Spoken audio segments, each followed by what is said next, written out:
to the Charlotte City Council Action Review. This is a meeting that we have in advance of our regular business meeting. We do this to have consideration of items that may be coming up in the future, as well as other items that we need to have time to have consideration, appropriate consideration. So I'm going to call the meeting to order, but let's go ahead and deal with our consent agenda. My understanding is from our consent agenda that we have items number 10 through 32, with the exception of 18, which was being pulled by the staff. And so with that, is there anyone that would see something on the consent agenda for a separate vote that they would like to see as a separate vote? Ms. Anderson. Madam Mayor, I'd like to pull for comment, not a separate vote, 27 through 32. 27 and through 32. through 27, 32. 28, 29. All right, for comment. For So comment. I'm assuming that no one has one that they want to have a separate vote. So are there any others for comment? Any others for comment? All right, may I have a motion on the consent agenda for items 10 through 32, with the exception of 18? Do I have a motion? We have a motion, Ms. Mayfield. I just gave you a first. Now, Mayor Pro Tem's a second. And I'd like to recognize Ms. Anderson for comment. Thank you, Madam Mayor.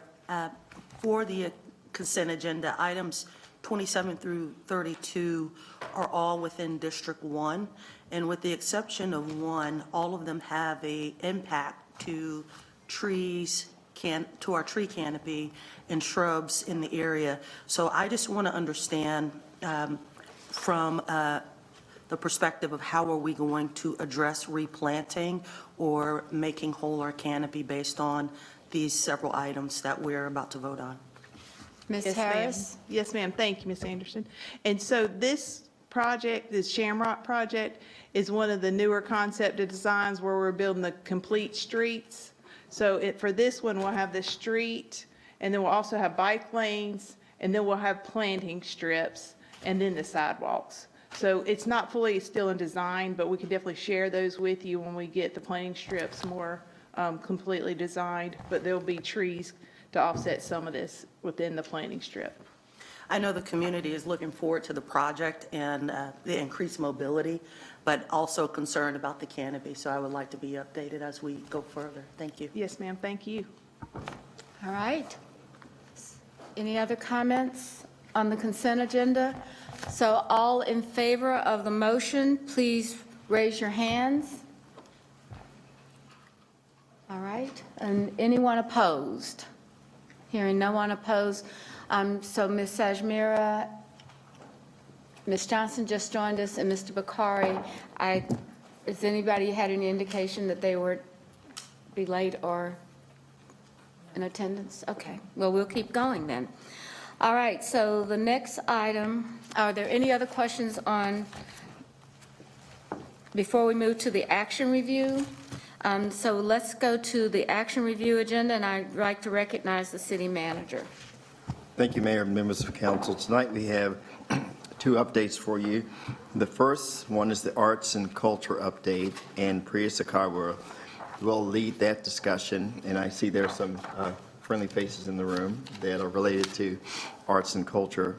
One of the things that we're attempting to do is keep council informed about some of the activities that are happening with the Arts and Culture Advisory Board and the different networks within that. And then we'll have Sean Heath come back to you tonight for an update on supported affordable housing projects. And start off with just commending Sean and the team for working with many of our developers to bring back something for you tonight in terms of the update. So unless there's some questions for me, Mayor, I can turn it over to Priya. All right, thank you very much, Priya. You want to recognize the members of your committee that are in the room tonight? Yes, thank you very much. Good evening, everyone. Thanks for having us back to provide an update. I would like to welcome our Vice Chair, Kevin Patterson, who is in the room. Yes, indeed, indeed. A very hardworking Vice Chair indeed. And I'm just looking around to see if we have any other members here, no. And thank you also to my staff colleagues who work so hard on this work. So tonight, we are providing an update on the work. You heard a little bit about that in last week's meeting from the Jobs and Economic Development Committee report out, but now we're providing an update to you on where we are with the arts and culture planning process. Next slide, please.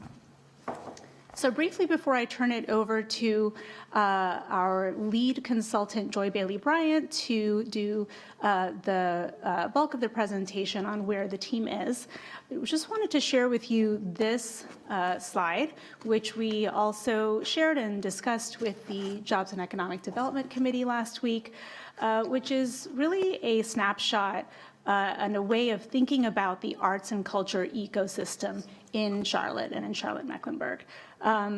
Here it's just a way of conceptualizing who all the various players are in the ecosystem, so that as we think about the comprehensive arts and culture plan that's being developed, and also the city's goals, including for jobs and economic development, where are all the levers for that, and what are the different drivers and the ways that we can impact that?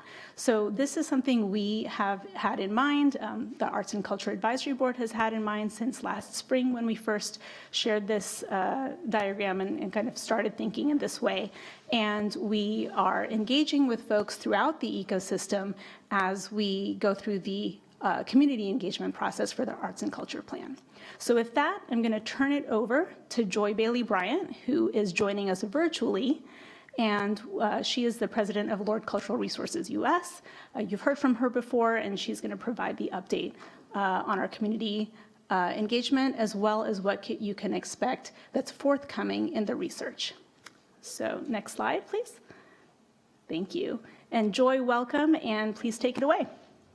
Thank you, Priya, and thank you so much, City Council. So let's start without further ado with the first slide, next slide, which is just a reminder of what the process is and where we are in the process.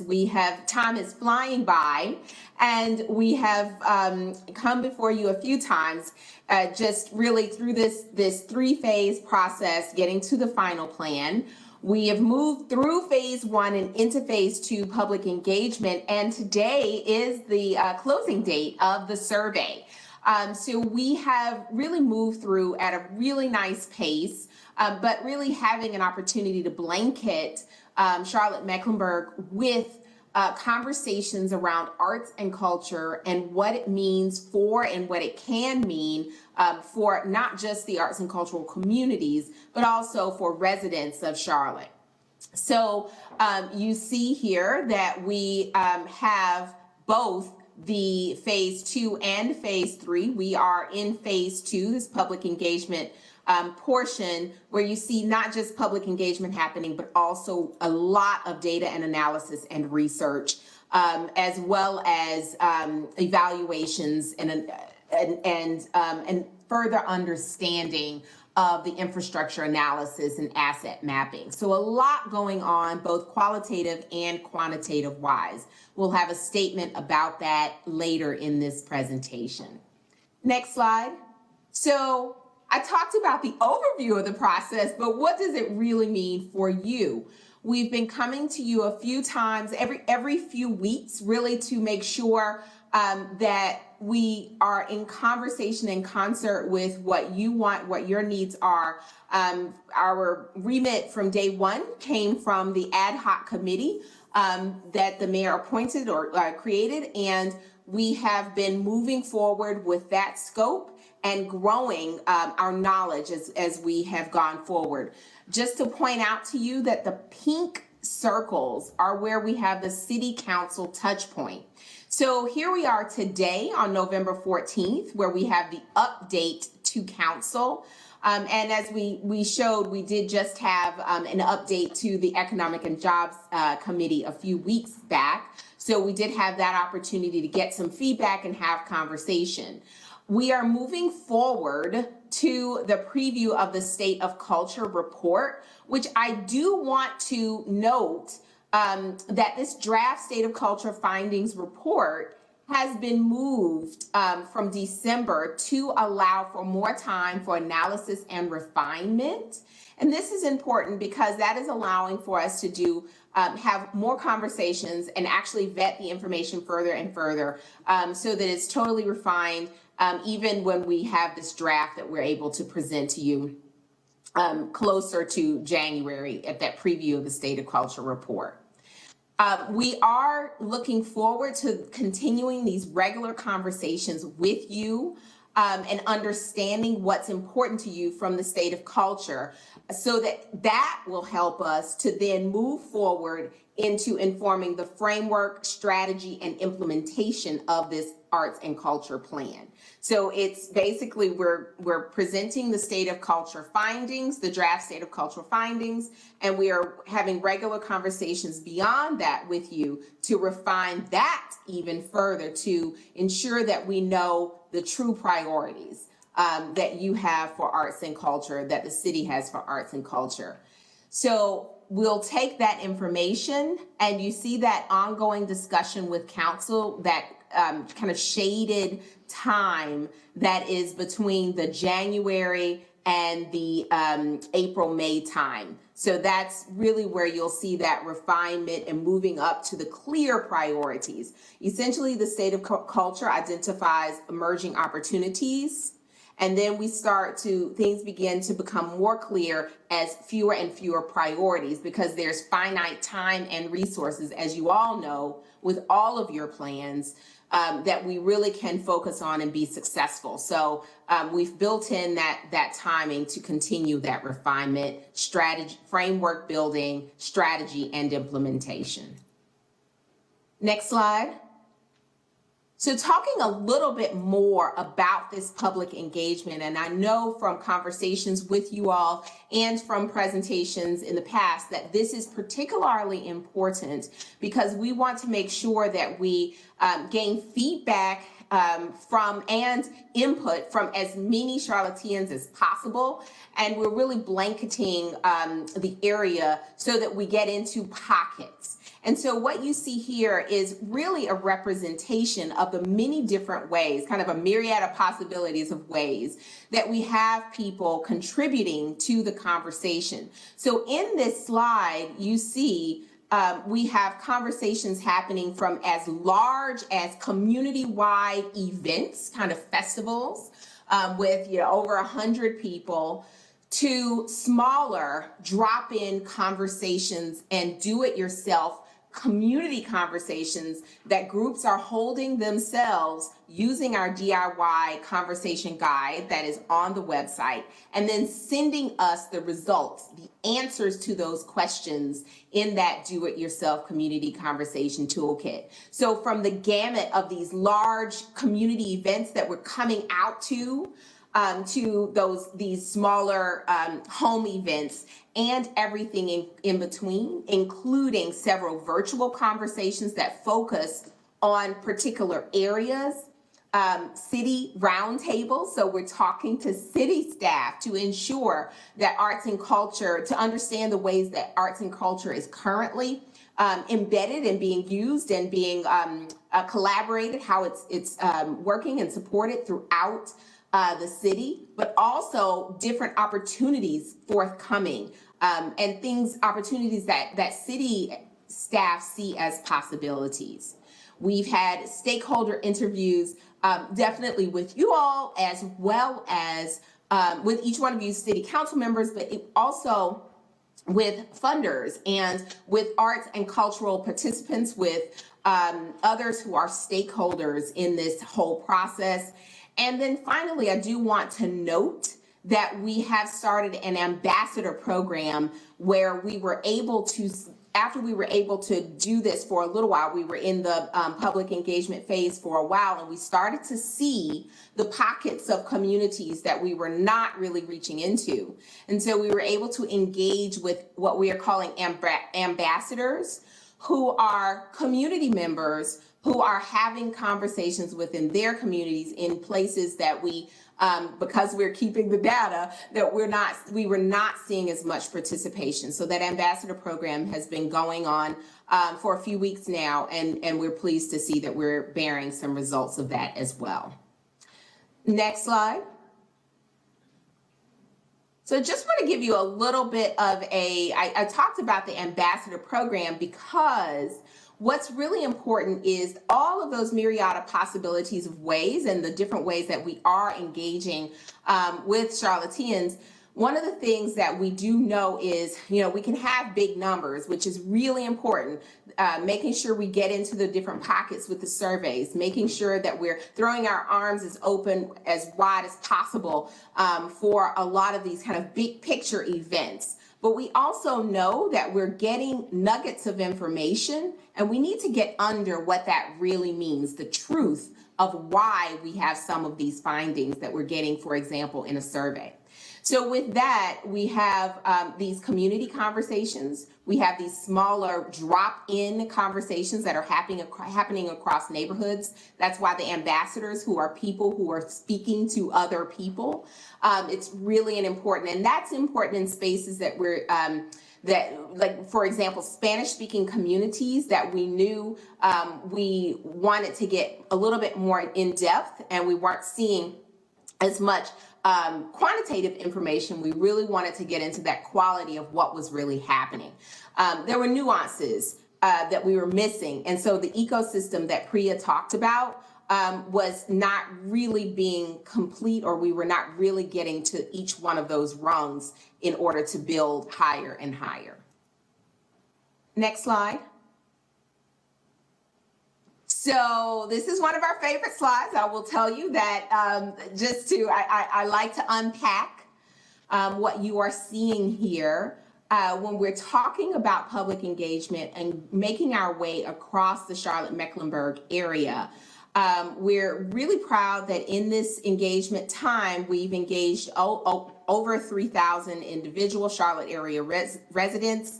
And 75 zip codes have been engaged. So if you're looking at the right side of your screen, let me tell you what these different colors and bubbles mean. So you see that, of course, the base is Charlotte, Mecklenburg, or Charlotte. And then you see the darker green zip codes, the darker green kind of actual forms are the zip codes, the 5 zip codes where we saw the highest participation from the registrations of people for our in-person and Zoom events. So these were our qualitative conversations where we had people to register. And they gave us a lot of good information in those conversations. So these are the top 5 zip codes that we had of people attending. Then you see the next level out is the orange dots, or if they're kind of a yellow, a little bit more yellow gold dots. Those are actually where we see participation in the survey. So survey participants, people who contributed more, who took the survey, who gave us feedback, those are these orange dots. And based on the size of the dot is where you see real larger participation. And then finally, the purple dots. These are intercept conversations, and these have been going on. And intercept, or let me change the language a little bit, intercept is also drop in. So these are conversations that we're having in local spaces where people are going about their daily life. And we're having an opportunity to have more in-depth conversation with them around where they are experiencing arts and culture and how they want to experience it more, better. How could it benefit them in any way, shape, or form? And this is the way that we really, in every city that we're working in, other municipalities that we're working in, people always ask us, how do I get the opinion of, the average person on the street? And the way that you do it is by going to the places that they go to, simply because everyone cannot make the time to show up at 6 p.m. on a Wednesday night. Everyone has, family obligations or other kinds of things. So we drop in to different events. We drop into kids' events and family events, homecomings or, different types of, I say homecomings, but home games and those types of things. So those drop-in events are where we're able to really engage with people who are willing to talk to us about arts and culture. Next slide. And then finally, just to give you, as I said, we updated this as earlier today, but the survey does close this evening. And we are looking at, we currently have over 1,000 English survey responses and over 100 Spanish respondents. And I want you to focus also on the right side of your screen where we have interviewed over 92 individuals. So those are conversations that we are having with funders, with leaders, community leaders, influencers, with people who are tangentially involved in the arts, not at all involved in the arts, but in some way, shape, or form, especially on the community-wide side, on the city-wide side, do have some kind of impact or could have some kind of impact on this arts and cultural plan. So we are really excited about the information that we have gained from all of this quantitative and qualitative data, because it is really feeding our findings as we develop them further. Next slide. So I talked just a little bit, I preempted myself, and I talked just a little bit about the public engagement ambassadors. But you see here just really clearly that the goals of this program are to engage this diverse group of ambassadors. One of the things that I mentioned earlier is that we really wanted to get into the pockets of Charlotte's area residents who we were not hearing from. As I said, we keep this data, so we know that we were not hearing from people. I'm sorry. So then I will move on. And so we are hearing from, this is the ambassadors, and work to date, we're diving more deeply and we're engaging these social media networks. So just to give you an outline here of the State of Culture report, I would like to just point your eyes to number 4, the cultural asset map, because that is that real asset inventory. The summary of findings is also important, obviously, and we're bringing this all together, this evaluation of local funding landscape, and we're bringing this all together with what does it all mean. Joy. So that is a very important piece. I will. Sorry to interrupt, Joy. I was just going to ask Wendy if you could move to the next slide, because we're not seeing the State of Culture report slide at this moment. Thank you. Oh, my apologies. This is the slide that Joy was just speaking to in terms of what the research is leading to. Yes, and I apologize. So then the very next slide, the last one, is, if you could go to the next slide, is what's next. We are essentially the development of the plan's priorities. So after the State of Culture report, in the first quarter, we're going to have the development of the plan's priorities and the strategy development. As I mentioned earlier at the beginning of this process, we are going to be working through the priorities to assist with that strategy development. Then in quarter 2, the implementation plan development and the final arts and culture plan. And then finally, using the plan to guide the city policy and inform other stakeholder activities. So I apologize for going over, and that is the end of my presentation. All right, Thank you, thank Joy. you. Priya, do you have any other comments? No, I would just say that we are looking forward to the team completing the research streams that Joy talked about, and then synthesizing all of that to point to what are the implications for the future of arts and culture. And so we're looking forward to bringing those synthesized findings back to you. Are there any questions or comments from the council? Mr. Driggs? Thank you. Priya, I was just wondering if a report like this is being made to the funders of the other half, the private funders. Are you in touch with them as well while you work through this? We are not. We do have representatives of the private partners who are on the advisory board. And so we, of course, as you know, the advisory board is the core of the steering group that is guiding this process. Thank you. Any other questions from the council? Mr. Bakari? So at what point is the council going to provide our strategic kind of policy framework vision, if you will? Mr. Jones? So I hope I have this correct. So Priya, if you'd go back to slide 6, I believe. Okay.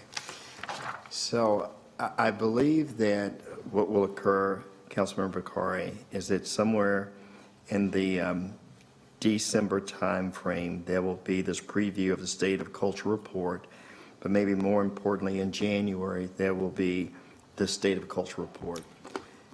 What I believe would be very important is the council's philosophy about how arts and culture should be implemented, at least through the council's lens, the council's vision. I would hope that that can occur before that January timeframe so that it could be incorporated into whatever this initial report is that comes out. And I believe that that work is, to some extent, is being done by council members Graham and Driggs and the Mayor Pro Tem. Oh, wait, hold on one sec. So that work can't be done by a subset of council. That's how we got in this problem in the first place. It's got to be done by all of us. And it's a body of work. I don't know what's being done currently right now, but these are fundamental questions as it relates to being stewards of these dollars. Like, our long-term strategy is for this to get to a self-sustaining model, or a model that doesn't require so much subsidy, or it's a subsidized model that will ongoing do X, Y, and Z. I mean, the level of work that it's going to take us to do this isn't some kind of side thing where, oh, we check a box and it's done. Otherwise, we're going to be at a spot where someone's telling us what we should do with the money, not us measuring what they're doing based on what we've asked as a strategic vision. So it's mid-November right now. This can't be done by one or two people in a back room. Just in response to that, the thought was that the three of us would reach out to members of council, conduct interviews, and try to collect input as a starting point for a council statement. Now, one thing that I understood was that we would get something in December, like a couple of weeks from now, and it felt to me as if the suggestion was being made, well, why don't you wait and look at that before you do that? I'm not sure if you guys agree, but it sounds, especially if this is going to take longer before we see anything, as if we need to go back to the idea. And then the question was, how do we structure those conversations? Like, what are the questions we ask? What kind of feedback are we trying to get? And I guess maybe we need to get together and work that out, right? I've seen a description that Mayor Pro Tem provided in general terms, but I would say you're right. It has to be the whole council. But the question is, where do we start? If we all just get into a room and kick it around, the conversation doesn't have much structure. And I think that's why three of us thought we would try to bring something that everybody could react to.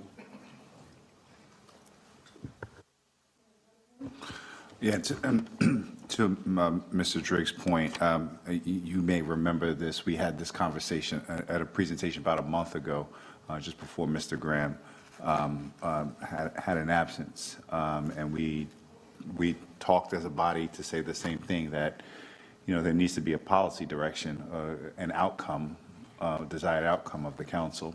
The three of us just have not been able to coordinate at this point in time to have the necessary conversations with council as a whole, so that we could work on something and then have that whole council conversation. But we were able to receive all of the council's initial interviews that we got in our package. So we kind of know from those initial one-on-one sessions that Priya and Joy had with us at the beginning of the process, to kind of use that as at least a guiding principle in terms of what you told the consultants that were important to you.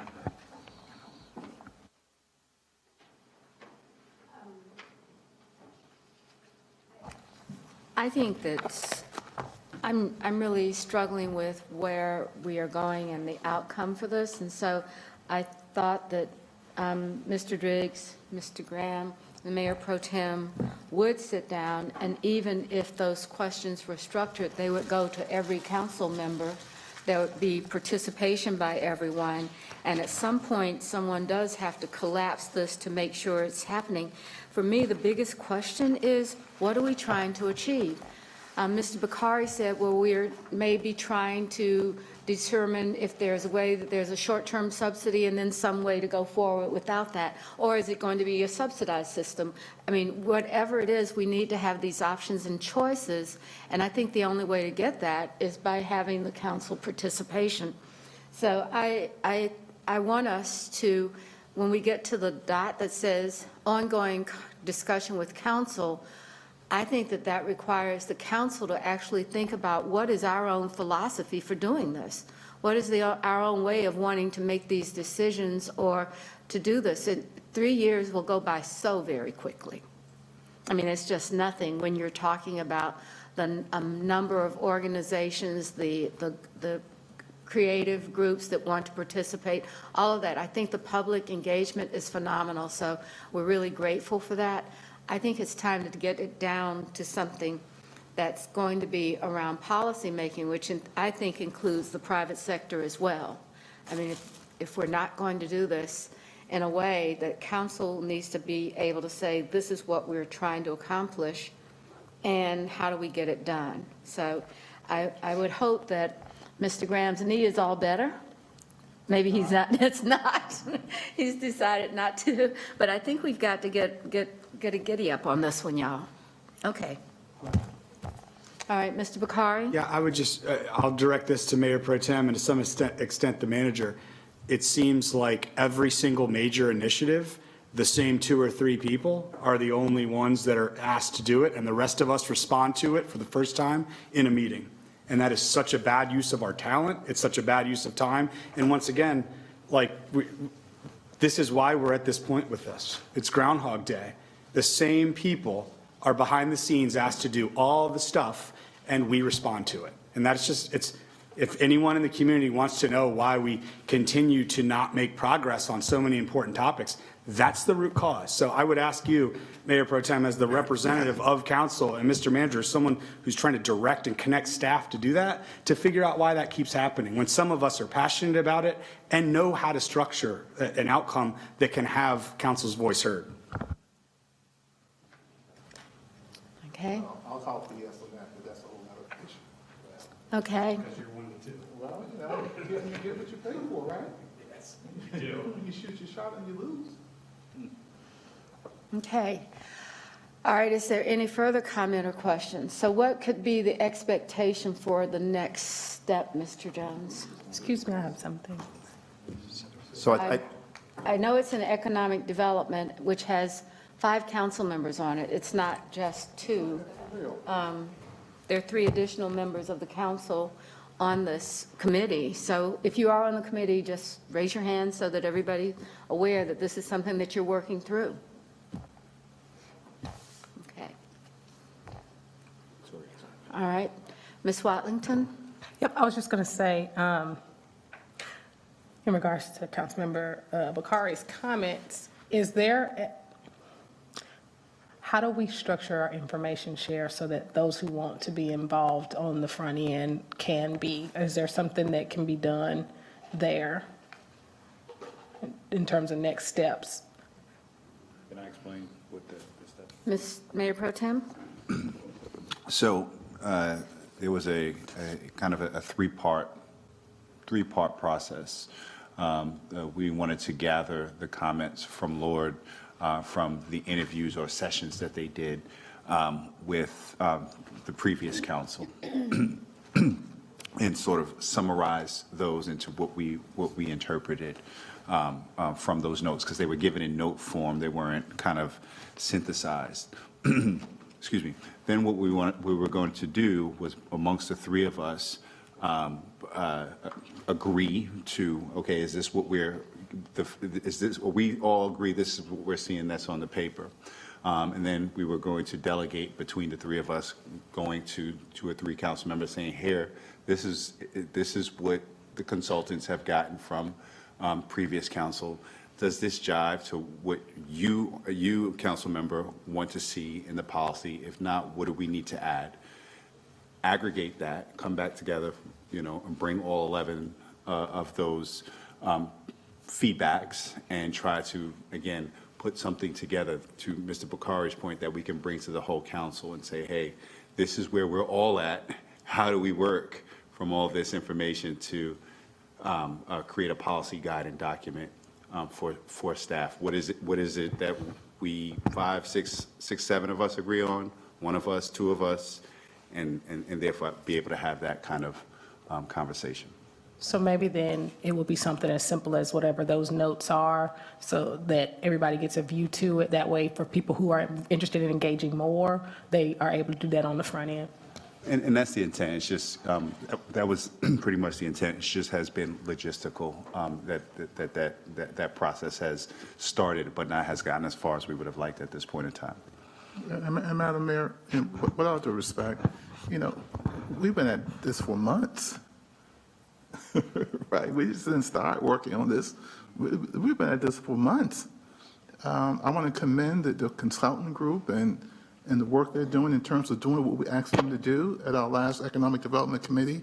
We went back to the preamble, as I call it, which is the white paper that the manager put forth and saying this is the direction that we're giving them. They have accomplished that. They have went out and talked to the community and making sure that the community are engaged and informed in a wide variety of ways.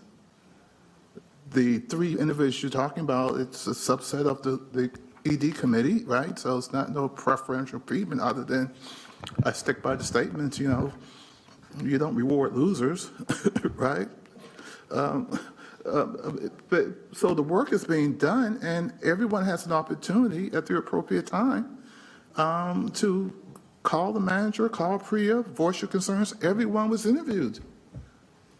Everyone was interviewed. The only problem is the losers are the citizens of Charlotte in this scenario. Well, now, you. I think Ms. Watlington's point is a good one. If there's a structure to communicate and acknowledge and understand from each other, I think that's going to take us further. And so I would assume that would go through Priya's office, that, nobody in this group is shy.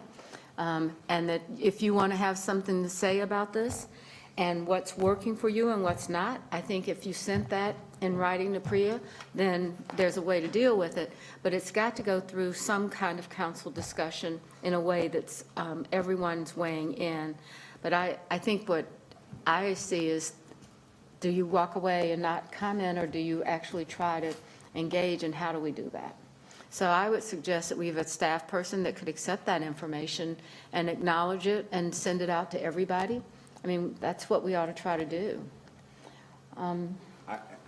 And I can share, I can start to Ms. Bukhari's point, I will work on it. There's information that I can share with the whole council. It really is, I think, about how do we best, again, like you said, communicate and be able to put that information in one place that everybody can access and have the kind of work conversations that are needed to kind of push it forward. Any other comments on this topic? All right. Well, thank you very much for the report. The next item that we're going to, Mr. Jones? Thank you, Mayor, members of council.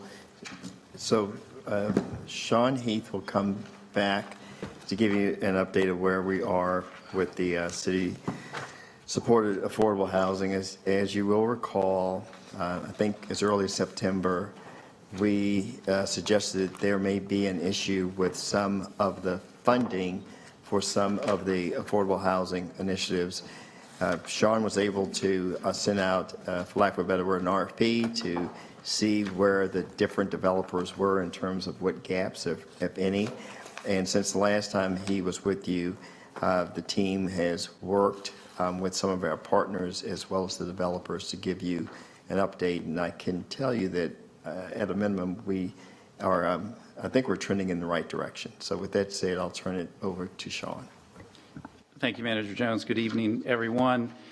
It's a relatively short presentation. We'll start with a very quick recap of the October 24th discussion.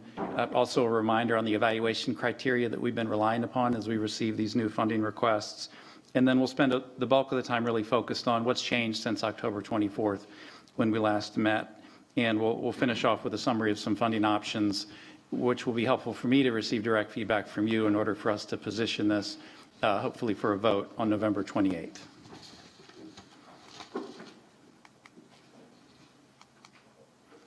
From October 24th, you'll recall that at that point in time, we had 17 previously approved Housing Trust Fund projects that had yet to close on financing, which we've been referring to these as pending projects. As Manager Jones mentioned, in September, we initiated an RFP. We felt like that was the best way to gather information in a consistent fashion and run all of these projects through a formalized process. We received all of the responses by October 5th. There were 11 pending projects that submitted requests, and you may recall the aggregate amount of the request that was discussed on October 24th was $32 million. We also discussed the amount of existing Housing Trust Fund resources, which on October 24th was $6.7 million, and that was really sourced from the 9% LIHTC deals from earlier in the year that did not receive funding from the state. So on October 24th, what we were really grappling with was the size between the ask of $32 million and the available resources of 6.7. And as Manager Jones also alluded to, that's what we've really been working on over the last few weeks, is to try to close that gap. Just a reminder here, the city is not obligated to provide additional gap funding. This is something that is your choice to do or not do. And we agreed on October 24th that we'd come back with revised analysis and recommendations.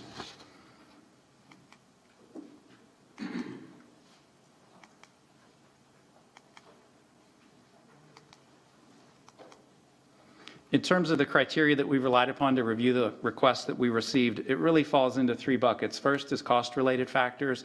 As I mentioned before, we looked at what is the magnitude of the change in the total development cost since the prior HTF award was granted.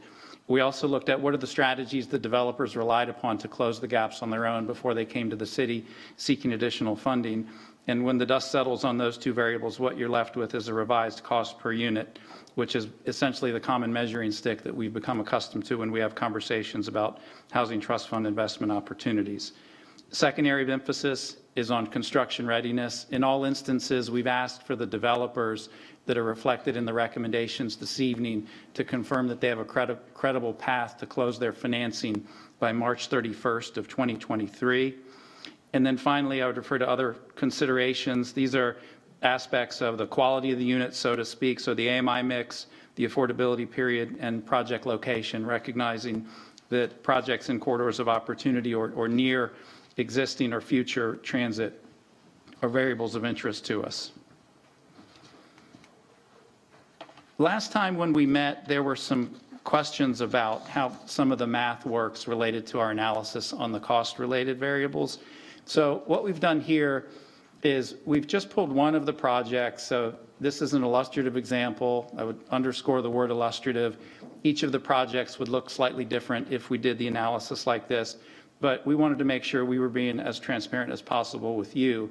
As we were talking about percentages last time, there were some questions about, well, how do all these things reconcile with one another? So here we've selected the Fairhaven Glen project, and it all really starts with total development costs. So in the first row, in the original proposal we received for this project in early 2021, the total development costs were estimated at $26.8 million.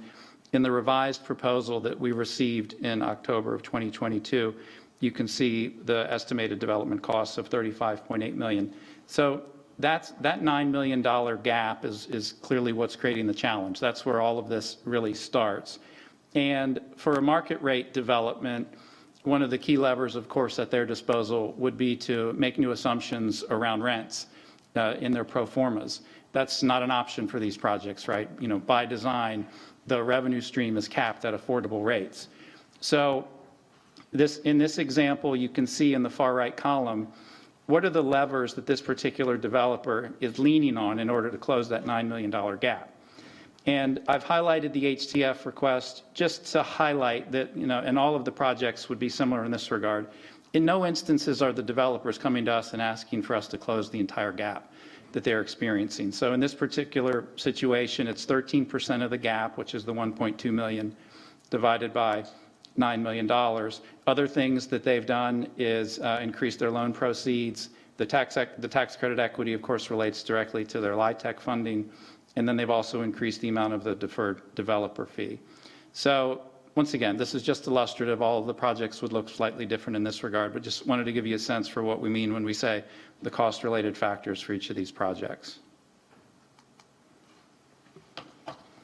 Okay, there's a lot to absorb on this slide, but we don't have to absorb it all.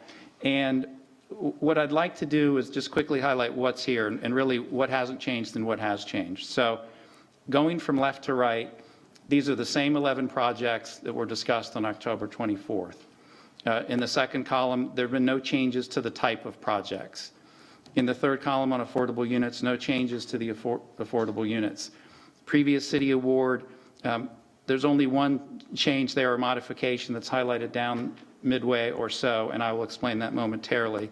When you get into the blue font area, that's really where we'll focus our attention. The new funding request as of October 24th, that's exactly what I shared with you last time. And if you look at the grand total there at the very bottom of $32 million, that's the number that we were grappling with. If you look in the next column, based on the discussions we've had with the developers, the work they've done to sharpen their pencils, you can see as of today, the aggregate request across all of these is roughly $22 million. And I won't go through each of these row by row, but I want to highlight a few things because when we talk about some of the recommendations, we may need to refer back to this. So the boxes that are shaded in green reflect updates or changes since the last time we spoke about this topic. So using the first project, for example, Fairhaven Glen, no change to their funding request, but they've increased their affordability commitment from 30 to 40 years. So in the next one, Avada at Reedy Creek, they reduced their funding request from $2.295 million to $2 million, and they increased their affordability period from 30 to 40 years. So, fundamentally, the bottom line on this particular slide is there are a number of things that have happened over the last few weeks that create a stronger value proposition for the city, whether it be reductions in the funding request, increases in the affordability period from 30 to 40 years, or in one scenario from 30 to 60 years, and pointing to the River District, which is the one that shows the $2.5 million previous city award that's crossed out. So in conversations with Laurel Street, they remain committed to this particular project. We remain committed to working with them to find a way to move this forward. But at this particular time, they've agreed to essentially rescind their new funding request of $6.1 million and return the $2.5 million in the previous HTF award. So what we'll do now in partnership with them is go back to the drawing board over the next few months. They will reassess and retool the project, and then we will look forward to receiving a new application from them next year, most likely, to determine how to carry this particular project forward. What that will do as a result is that $2.5 million would get replenished into the HTF fund and would provide some capacity to move forward some of the projects above that are ready to go now and have reasonable cost per unit figures. I know there may be a lot of questions on this, but rather than me trying to over-explain everything, I'm just going to keep moving on, and I know we'll go back to this as needed. Yeah, please. I'm risking a little bit by disturbing your flow, but I think it would be beneficial to explain to the council that there are a couple of additional bites at the apple. Like, I believe the RFP for the 9% credits are going to go out, I guess, in the winter, and then we typically have a spring or summer 4%. Could you just explain that to the council, how that works? For sure. In a normal year, we would have 2 RFPs, and the first one would go out in December. So, and I have a slide at the end here where we'll talk a little bit about next steps. So that would be, generally speaking, City Council is looking at recommendations from staff in the April and September-ish time periods. Calendar year 2022 was a little bit different because we had depleted the Housing Trust Fund earlier in the year because there were a lot of great project opportunities to be evaluated. So I think there are still some questions that we need to grapple with internally about the optimal timing to release the next RFP. On one hand, you could say, well, we haven't done one since early this year, so we don't want to wait too long. On the other hand, we want to make sure that we've briefed you on the Housing Trust Fund tune-up.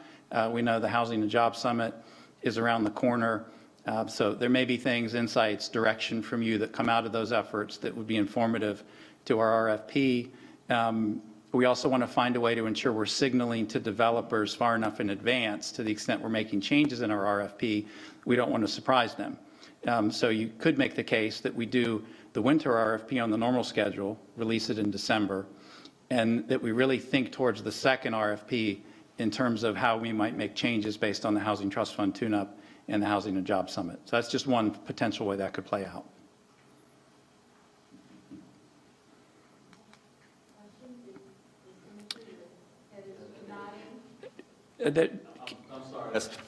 That's apples and oranges in a way. I'm trying to focus on ones that we have made commitment to, and we're trying to fund them. I understand the city manager saying, give us the normal process, but I got to be laser focused on what we have in front of us today. So that's why I was frowning. We have made a commitment to these developers, and I think we need to concentrate on what's in front of us. Yes, and I think I would just underscore that I have a set of recommendations in here that would reflect move now. But in parallel to that, I would say for any projects that aren't funded today, that there would be other opportunities, other bites at the apple going forward as well. Okay. Ms. Mayfield, did you have your hand up? Okay. Okay. All right. Okay. In terms of the status of the Housing Trust Fund itself, where we left off last time was $6.7 million. And I just made reference to the River District replenishment. Here, we're also, from a staff recommendation perspective, suggesting that the South Village project, prior Housing Trust Fund award, should be allowed to expire. So just to go back a slide for a moment, if you look near the bottom, it's the next to the bottom row with the project South Village Apartments. The previous award of $3 million was in July of 2019. So all of the other projects were awarded during calendar year 2021. This is the only one that goes back that far. Our recommendation is to let that original award expire. We bring it back into the trust fund, repurpose it for some other projects. But I would say on this one that Dream Key remains committed to this project. I believe for various reasons the city of Charlotte should remain committed to finding a way to move this project forward, but we need time to partner together to figure out possibly how to restructure it. It's not the sort of thing that we can sort out over the next 2 weeks. And what we'd like to do is rather than hold that $3 million in a holding pattern, we'd like to put it to work now, knowing that we want to do our best to find a way to move the project forward, but needing some more time to do that. So that's what we're contemplating in terms of the expiration of that prior HTF award. Mayor, Ms. Mayfield. And then. I got you. Thank you, Madam Mayor. While we're on this slide, I have a question to follow up on what you just explained. So we're looking at allowing South Village Apartments to expire, even though they were one of the RFPs that we received requesting $4,705,245. We're saying we want to let that expire for it to potentially come back later. On this slide of what we're looking at right now, what you have highlighted are potentially the 5 proposals that we're moving forward with. So let's say Galloway Crossing. Initially, we awarded $2,496,000. Correct. They were asking for an additional 1.5. Y'all had conversations, got that to 1, making it 3. How much of the $2,496,000 has been spent? That's what I'm trying to get an idea of, because I'm concerned that some of these requests that are coming, we're already seeing a shift in the market. We're seeing a shift regarding the cost of materials, access to materials, cost of labor, and honestly, the slowing down of mortgages and rentals. So all of that has a play. I'm wondering if these numbers that we're looking at are numbers based off of earlier this year, where we were still at the height, or are these numbers more recent based on the market and the higher interest rates and the challenges that's causing, and how much of the current award has already been spent before we're having real conversations about adding to that dollar amount? Thank you for the questions. I understand what you're getting at. First, I would say it's all based on the most recent information we have, which is the RFP itself. So this was submitted on October 5th, in some instances a few days prior to that. So I think it's fresh. I think it reflects the extraordinary market conditions that we're in now in terms of the prices that have been rising related to construction costs and then also the pressure on interest rates. So this is based on recent information. And then your second question in terms of how much of it has been spent. So none of the previous city award funding has been released. So in all instances, we wait for these developments to move through their financing process and close on their financing, and then we will structure an agreement where, generally speaking, the funds are drawn down during the construction period. So you could look at the prior city awards and just think of all of those dollars in a bullpen. They're waiting on the project to close. And once it closes, then construction commences, and we're 12 to 15 months away from having units brought online. So what we're trying to do through these discussions with our development partners is move as many of these projects as we can towards affordability in terms of cost per unit from a city taxpayer perspective, in order to get as many of these units online in the next 12 to 15 months as we possibly can. So it will be helpful for me, and I like the analogy, thank you, if all of these funds are sitting in the bullpen waiting, my apologies, if all these funds are sitting in the bullpen waiting to be released, it would be helpful to have the opportunity to review their additional funding. So it may seem like it's not a lot of money that they're asking for from us. It would still be helpful to know how much is coming from other sources, because my colleague said it perfectly a week or so ago. The city is not a bank. That's not our role. We have a role in this conversation, but we need to know that they were able to go out and, to the best of their ability, secure the funds in other ways outside of giving me just the total number, giving that breakdown on these projects so that we can ensure, because for full transparency, I am not a fan of the idea of committing current dollars on future projects. I'm really interested in the projects that are ready to come out the ground immediately, not in '24, not potentially in '25, because we have some very real needs that we're having to address, and we have to have some real conversations around our thoughts and plans for a recession. We don't know what it's going to look like, but we know it's going to come. And at the same time, we're having a mass foreclosure crisis happening across the nation. There are a lot of mitigating factors that are happening all around us that we also have to be prepared for, because it is going to impact our residents having access to quality housing. So I don't want to have us commit to projects that are much further down the line versus those that we can see almost an immediate. So the example we have in here, Evoke Living at Morrisfield. That project started a number of years ago. Those units are almost done.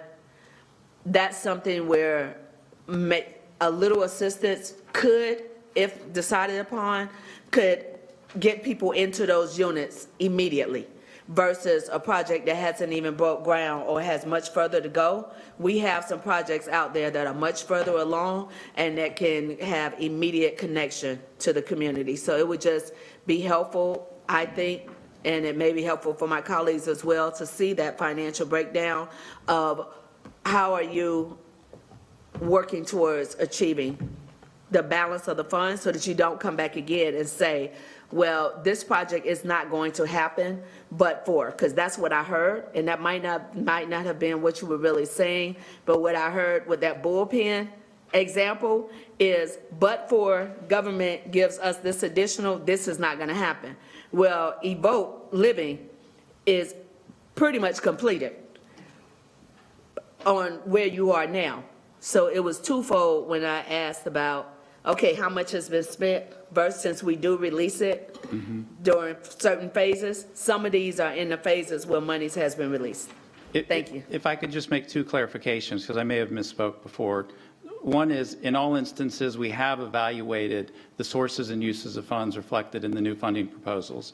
So this for Fairhaven Glen Apartments, as I mentioned, is an example where you can see the incremental HTF request of 1.2 million represents 13% of the gap that's experienced as a result of the increase in total development costs. So that was part of the analysis that we've done for all of the projects.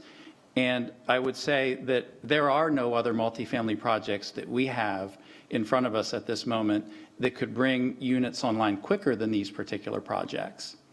And that's an important point. It's not like there are other projects that we could fund instead of these that would be ready to move through the entire development process and leapfrog these and have units online in calendar year 2023.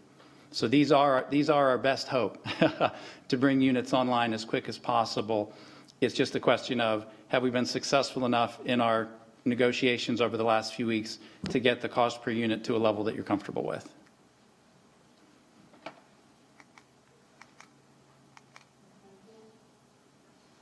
Thank you, Madam Mayor. Thank you. Thanks, Mayor. Sorry. So this is what happens when you've been around long as dirt. You have a lot of history. And Sean, what I would ask is, after this meeting, we can just share with all council the history around South Village project. I think Tracy, maybe city manager, and the mayor, maybe LaWanda. So South Village project is a project we first gave to Peter Pappas. Peter Pappas tried to develop it, did not have success. The city bought it back. Then we entered a partnership with the Charlotte Housing Partnership at the time, which is now Dream Key. I say that to council for three reasons. Number one, we asked for development along a light rail, and this at the Scaley-Bog station. Number two, we wanted a mixed use of affordable housing. So in the South Village project, it has 30%, 50%, 60%, and 80%. And to Councilmember Johnson's point, it has 20 Section 8 vouchers for that project. I just want council to know the history, so when he comes back November 28th, we can be clear. If we do not support South Village project, I don't want to send a message to the affordable housing developer. We ask you to go out and do it, then we don't support you. This one is very unique from the sense that it's old, 2019, and it's going to be hard to develop affordable housing at a transit stop, which we all agreed is very important to have mobility option for our citizens. So I just want council, if you can, Sean, to get everybody have the information so they know the history of it. But this is a good project, and I just want to make sure we educate it before we move forward to have that to expire. Okay? Thank you. All right. Ms. Anderson? Sean, thank you for the presentation. I was looking forward to you walking through the three options that you laid out on slide 9. Can you provide some added dimension to those? Yes, thank you. Thank you. So these are the three funding options. We thought it'd be helpful to have options rather than walk in and say, here's what we think the answer is. And once again, seeking feedback from you on where is your comfort level across this continuum. And these aren't the only three options, but these are ones that we felt were logical. So the way that this is structured is option 1 would basically be the lowest cost option. It's the lowest investment requirement, but it also sustains or preserves the lowest number of affordable units. So you can see here that basically the vantage point for this option is if you wanted to essentially stick with your prior Housing Trust Fund guidelines. So for example, historically in our RFPs for multifamily rental, we will allow for a cost per unit of up to $32,000. And there are only 2 projects, Fairhaven Glen and Ovada at Reedy Creek, that would meet that criteria. Bishop Madison is a homeownership scenario, and the cost per unit for that particular project is lower than the cost per unit for a project that you last approved related to homeownership. So we felt like it would be reasonable to put that in option 1. The total funding requirement would be $3.4 million, and there are 227 units associated with that. This may be a little bit easier to digest as a visual. This is basically the same slide that we were just looking at, but we've narrowed it down to, if you went with option 1, these are the 3 projects that would be funded because they meet your historical guidelines. If you wanted to do something that was a little more of an investment, kind of a middle-of-the-road option here, and you based it on funding all project with a cost per unit under $63,000 and a closing date by March 31st, 23, that would allow you to pull in a few more projects. It would have an investment of $8.9 million, and there would be 409 units. So basically, the way this is working is you're starting to, so I'll show what option, with option 2, you're working your way through the stack. So you're now accommodating 2 more projects. You can see in the revised cost per unit, which is the second column from the right, it adheres to that criteria that I mentioned of things that are under $63,000 a unit. And then if you wanted to go all the way to option 3, shown on here, which would be fund all projects with a cost per unit under $70,000 and a closing date by March 31st of 2023. Under that scenario, you get 2 additional projects, Valentine Seniors and Evoke Living. For this, the funding equation would need to look a little bit different because you would use up the $12.2 million of HTF, keeping in mind, to Councilmember Mitchell's point, part of that $12.2 million is an assumption that we are returning $3 million from the South Village Scaly Bark project into the Housing Trust Fund now, and working with them and expecting that they would reapply in the future. There would also be a need to tap into either some of the recently approved housing bond, the $50 million approved last week by voters, and or ARPA, but at a very modest amount of $3.6 million. So in exchange for that investment in either the new HTF or ARPA of $3.6 million, the value proposition for this option is the number of units is increased units. And then these 2 particular projects each have compelling value propositions. So Valentine Seniors is in District 7. We've been working hard for a long time, much longer than I've been here working for the city, to get affordable housing in District 7. And we've got an opportunity to do just that with Valentine Seniors, and it also has an attractive AMI mix. Evoke Living is very compelling because it's squarely located within a corridor of opportunity, the Freedom Wilkinson corridor, where we're always looking for opportunities to layer investments. It's also 0.5 miles away from a planned transit stop for the west segment of the Silver Line. And we've talked about the importance of trying to think ahead as it relates to investments in affordable housing, recognizing what will happen as we build out the Silver Line over time. And Evoke Living also has a very attractive AMI mix as well. So for that incremental investment, I think there's some incremental value that's received as well. If you went to option 3,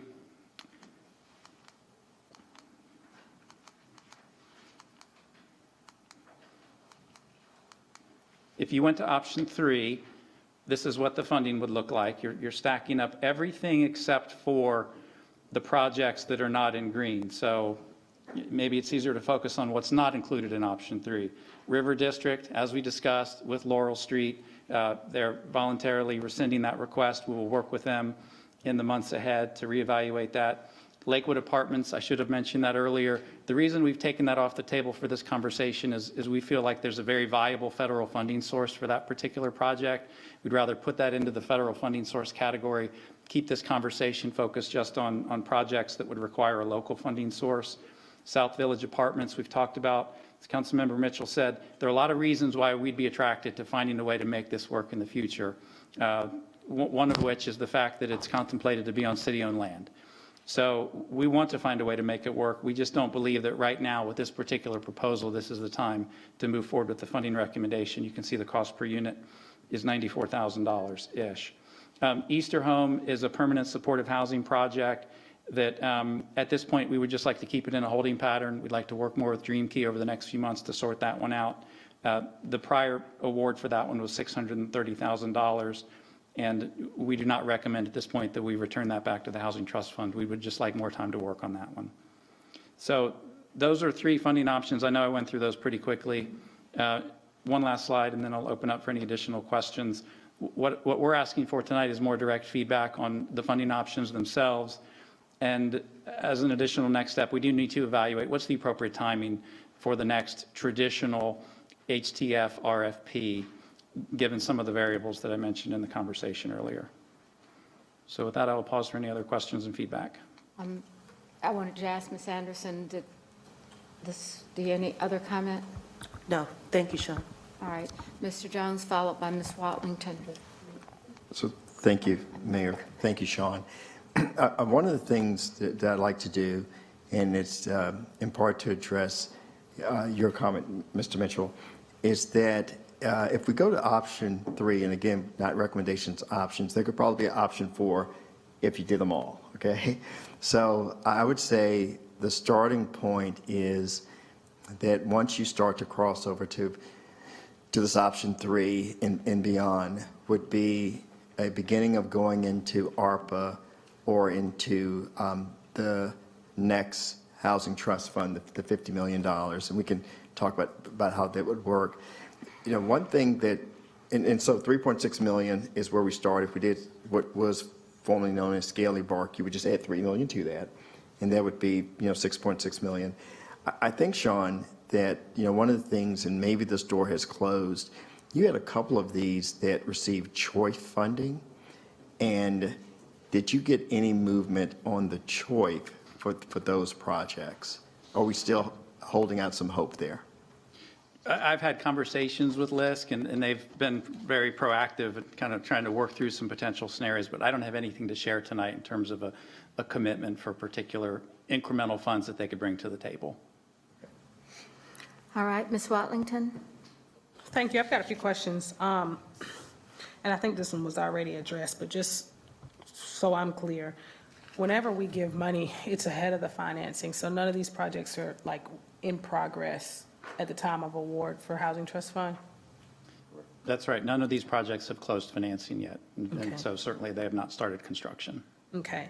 The next question I have is, can you go back to any of the slides that show the overview of the projects? Yep.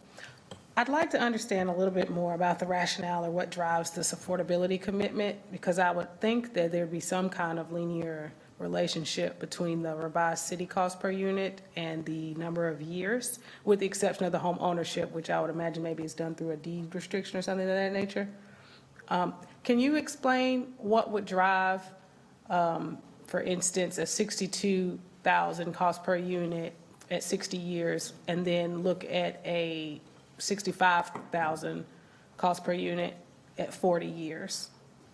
Yeah, it's a hard question to answer only because each one of these is going to have a different profile underneath of it in terms of the sources and uses of funds. And on the affordability commitments, a lot of the changes, maybe all of the changes, are really driven by the revised financing that they're relying on in order to find other solutions to close their gap. So that's just a long-winded way of saying that the revised affordability commitments here are more attractive than what we typically see because it's usually going to be 30 years.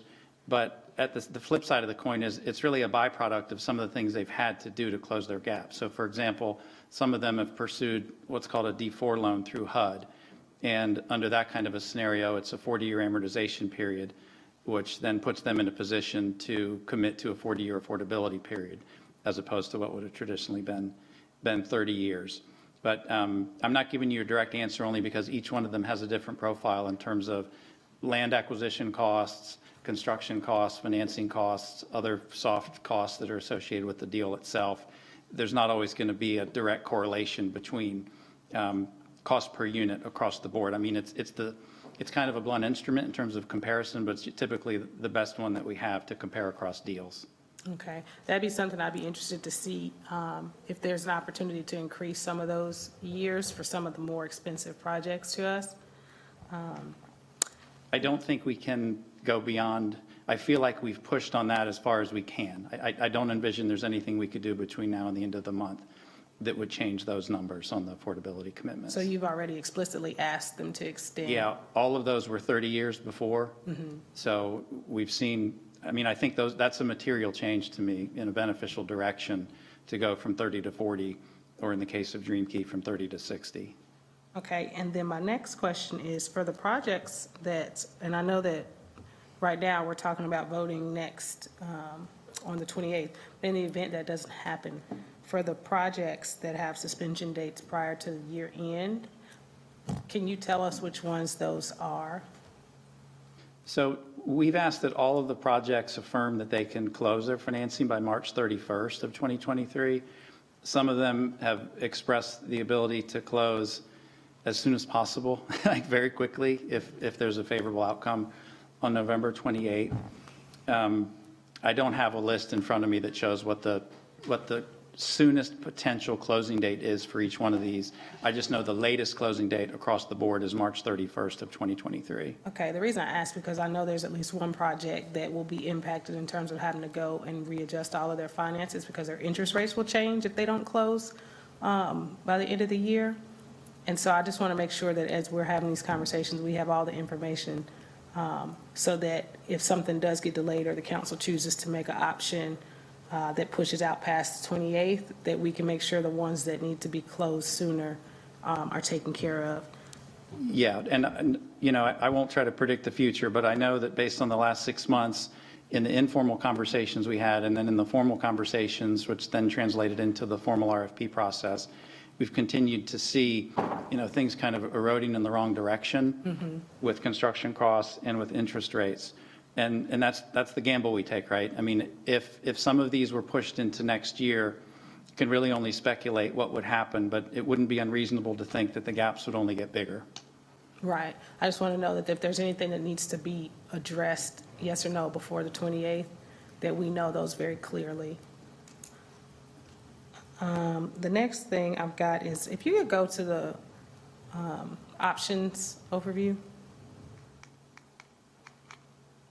Yeah, here. So I want to make sure I'm interpreting this correctly. I see 623 units that are affordable for $16 million. That's the same 623 that we were expecting before this exercise began? Okay. Yeah, those aren't new units per se. It's just they're units that require gap funding in order to make them real. So essentially, if we chose option 2 instead of option 3, for instance, we basically save $7 million and we are net negative 200 units. Okay. Yes. Okay. And then my last question, because we've had these conversations about certain options taking us into ARPA or potentially the new Housing Trust Fund dollars. I'd like for us, well, let me just say it this way. I would much prefer that we use ARPA dollars to do this because I do have some concern that we continue down the path that we are on with Housing Trust Fund. I would like to see us leverage our dollars to acquire more land and even work with developers on long-term leases or something that allows us to retain some level of ownership and also that we are able to Councilmember Mayfield's point, see the value immediately with the dollars that are committed. So that's it for me. All right. I want to follow up before we come to Ms. Johnson, who's going to, is there anyone else after Ms. Johnson that would like to speak? We do not have a speakers list. We have Mayor Pro Tem, Ms. Johnson, and then Ms. Mayfield. I'm sorry. Mr. Driggs, did you have your hand up? Sorry, Mayor. No, that's okay. That's all right. I'll come back. Okay. Well, Ms. Johnson's next. We know that. So as a follow-up, I just wanted to make sure that I understood. Are there any other of these developments that are going to be built on city-owned property?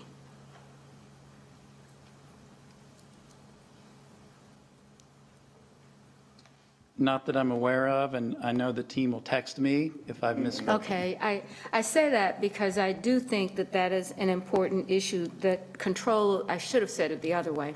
Are all of these projects that we are talking about under any of the options, they have control of the land?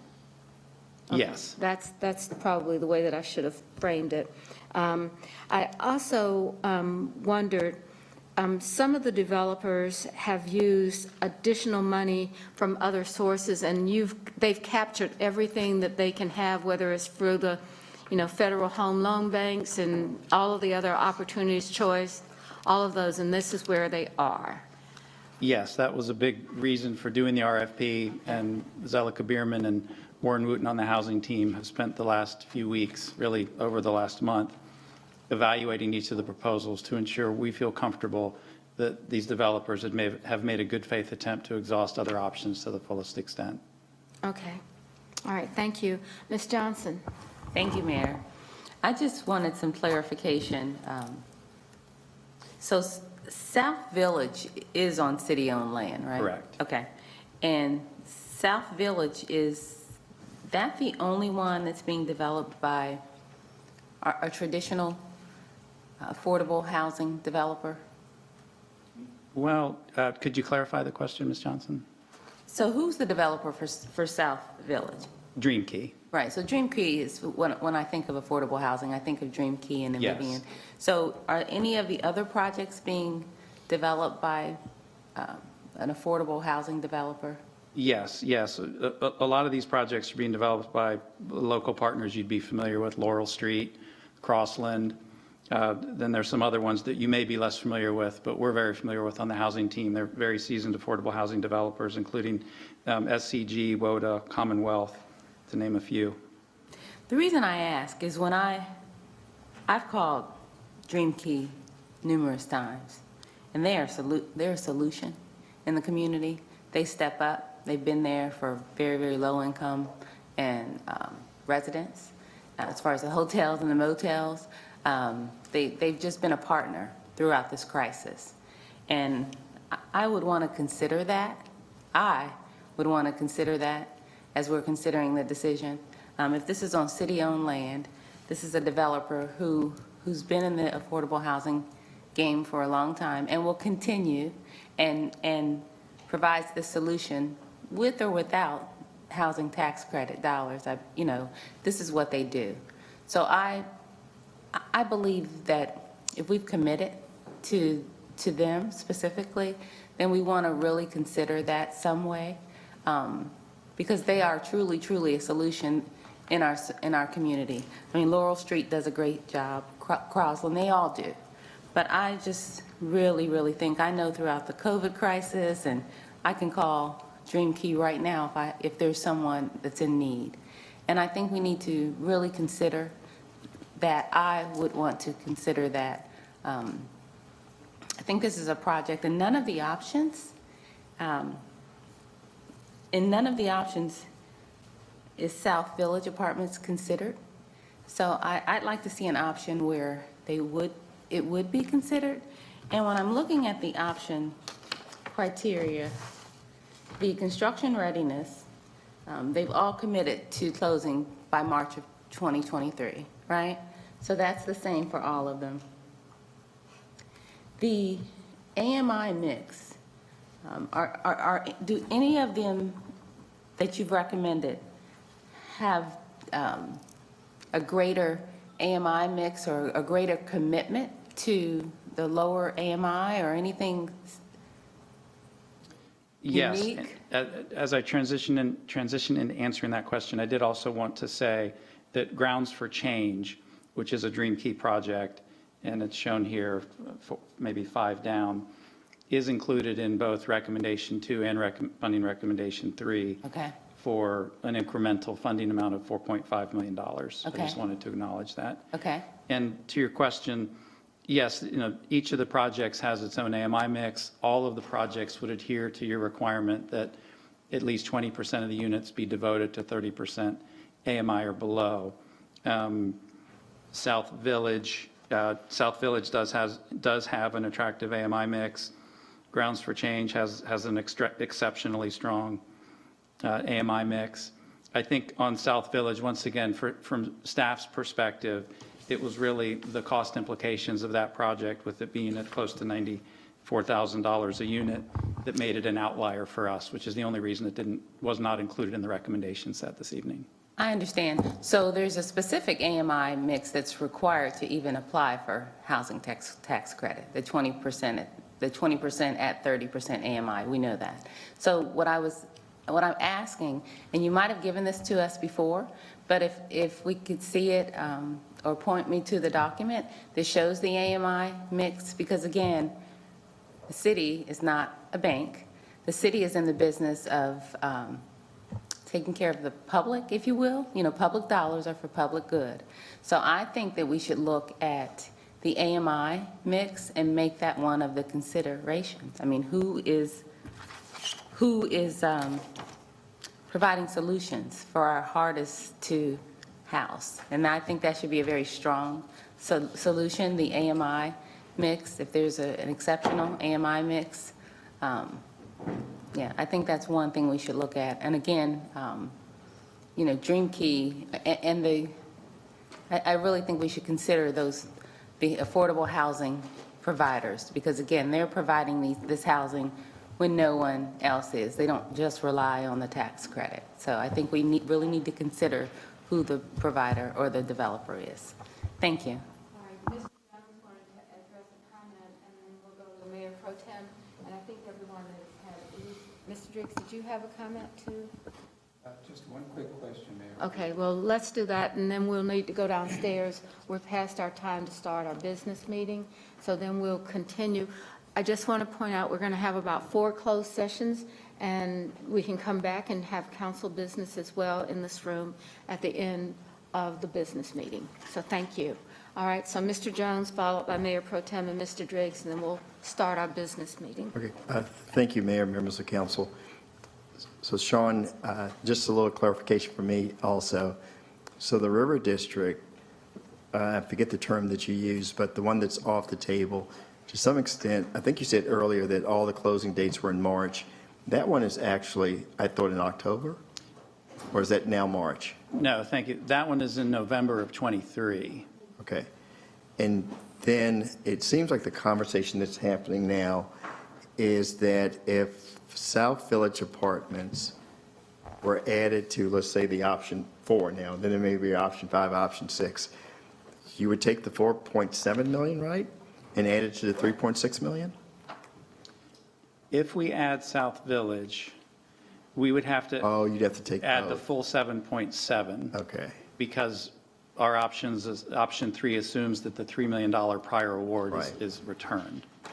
Yes. So that would be all of the projects that are, I guess, ready to go by March. And I think you said the Easter Homes, we're working through that one? Yes, that one does have a closing date targeted before March 31st. It's just that we wanted more time to work through the opportunity given the cost per unit at $122,000. So, Mayor, and I'll stop. I think at least what I've heard from a few council members is having at least one more option, option 4, that includes South Village Apartments. Okay. All right, Mayor Pro Tem. Thank you. So I just want, the crux of why staff is not recommending South Village Apartments and Easter Home be part of the options right now is because the price per unit is too expensive. Yes, that's the main consideration, for sure. And you mentioned that Easter Home, you're not recommending putting that $630,000 back into the pot to pay for something else because you think that can be reworked. Yes, a couple reasons there. First, the HTF award itself, the expiration date isn't until December 31st of this calendar year. So we couldn't bring it back before then, even if that was our desire to do so. And second, if we return that $630,000, it's going to complicate the financing that Dream Key is putting in place for that project in a way that we didn't think was wise. Okay, so it could come back to us in the future. That would be our hope. With South Village Apartments, the price per unit is too high, but you are recommending putting that money back into the Housing Trust Fund.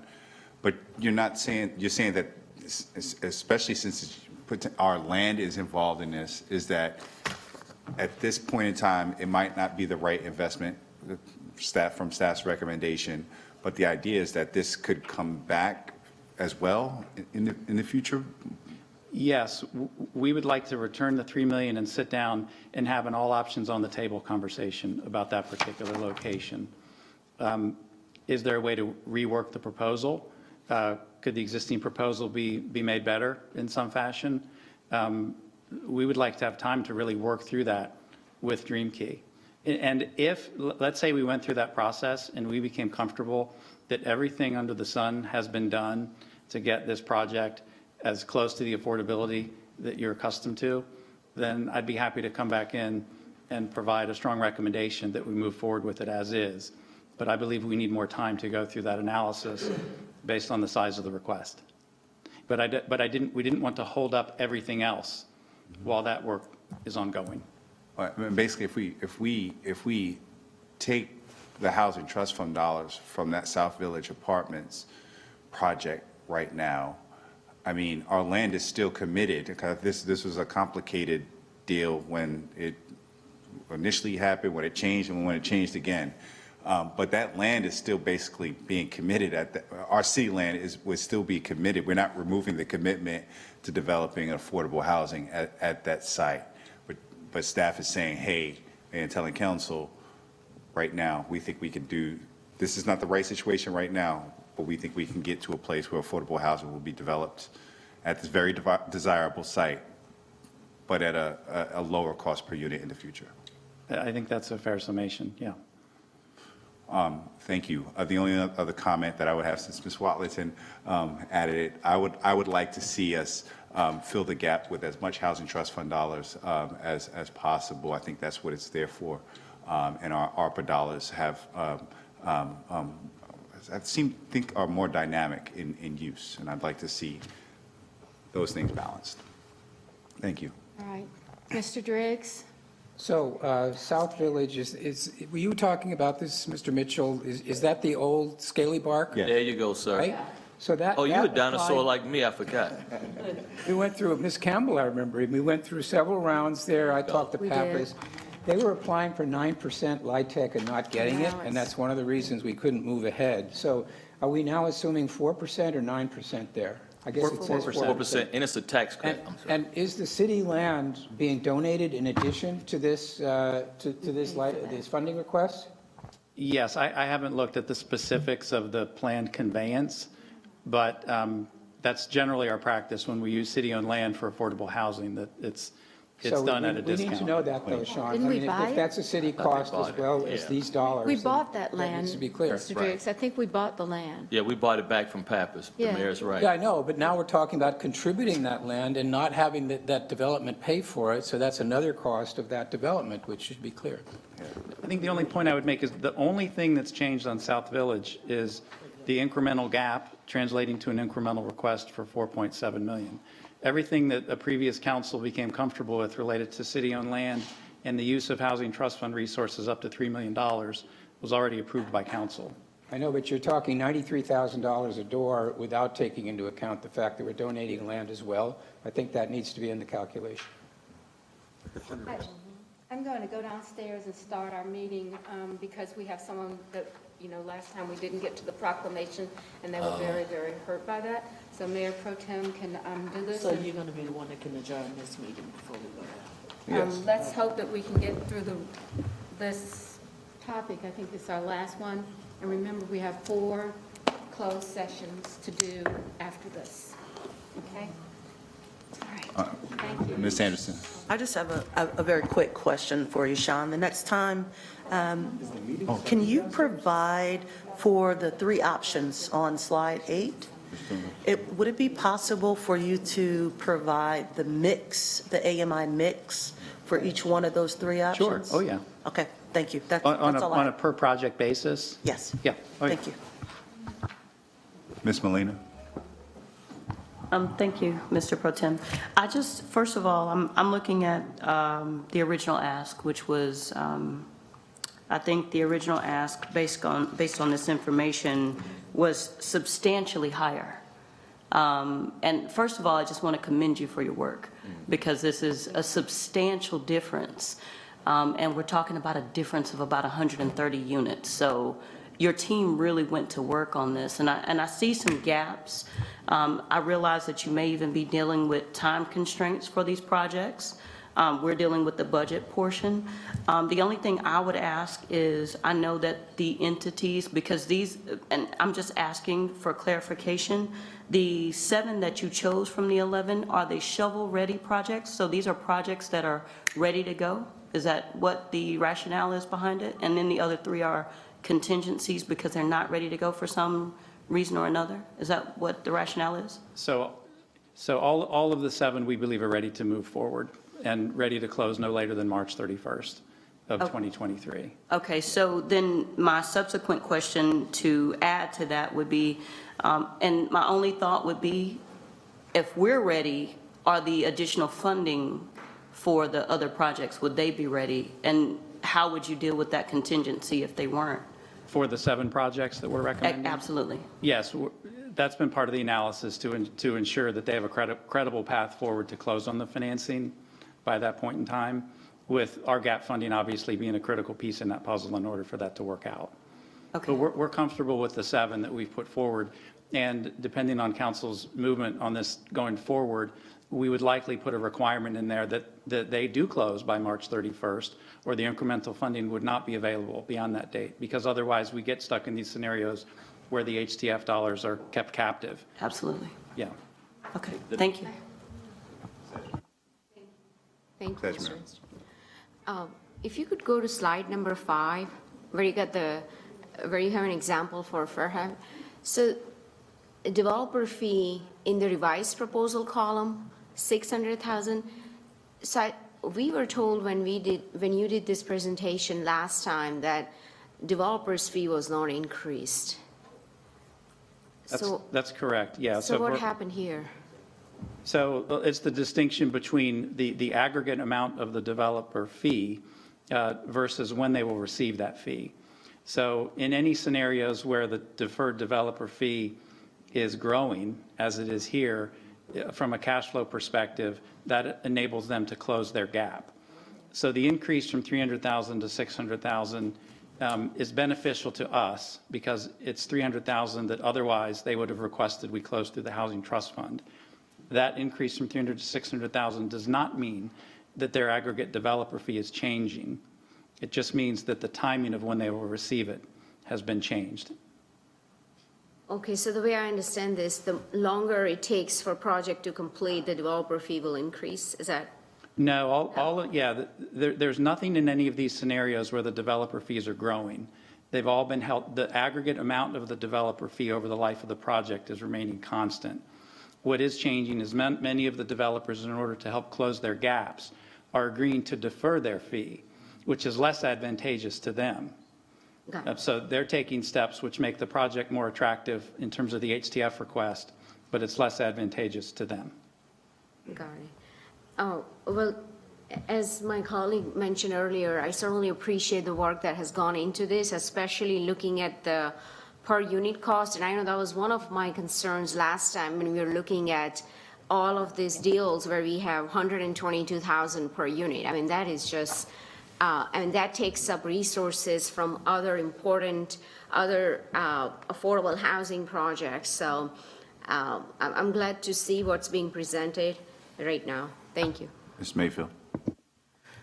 Thank you, Sean. One, thank you for your grace, because Evoke is all over the place, and I kept mixing up Evoke off of Arrowwood and Evoke that's coming off of Morrisfield, and you were gracious enough not to say, Councilmember Mayfield, 2 different locations. Yeah. I appreciate that, but we need it right for the record. Okay. Here's the question that I have, along with the fact that I support my colleagues, Councilmember Wallington, on the fact that I am not interested in hitting new HTF funds that we just approved.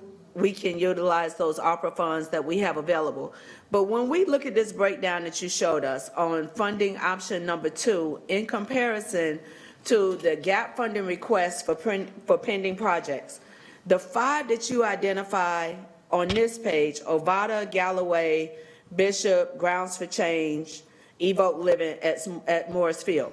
When you go to funding option 2 that has 5, you have Fairhaven, Glen, Ovada, Galloway, Bishop Madison, and Grounds for Change.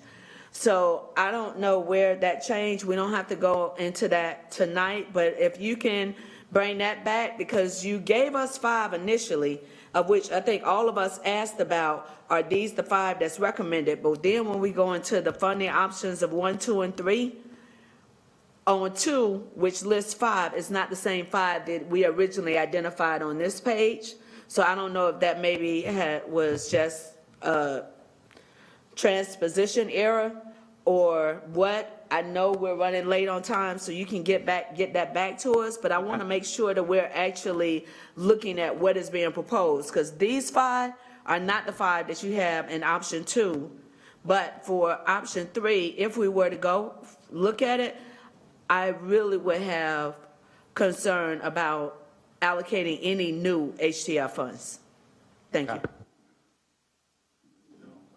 Clarification, Sean, so I believe that what happened the last time you presented before council, there was a number of cost per unit, but because folks brought some of their costs down, one or two of these leapfrogged others, so that's why you saw a difference in the list, because some of them became cheaper per unit. Then it should be reflected on this page, since this is the most. It would be helpful if this is the most recent information that we're getting.